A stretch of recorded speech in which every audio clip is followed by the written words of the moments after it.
It is my understanding that most really wealthy people did not inherit the wealth, but were, quote, self-made. How can they best teach their children the importance of work if the children may not have seen anything but wealth and therefore expect to inherit great wealth and not really have to work for it? Well, this is actually an important dilemma, and Arthur Brooks at the American Enterprise Institute has written on this. If you look at the effects of people who win the lottery, for instance, they might, you might win $10 million.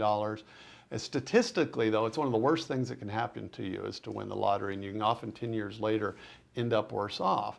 There are a lot of the same effects, unfortunately, for children that inherit great wealth. And I mean, you can sort of imagine how that would go if you have an entrepreneur and he starts a company and he gets fabulously wealthy through his hard work, his ingenuity, his willingness to risk, right? There's a learning curve that he goes up as he learns through failure and through success what to do and what not to do. And so he's a beneficiary of that knowledge.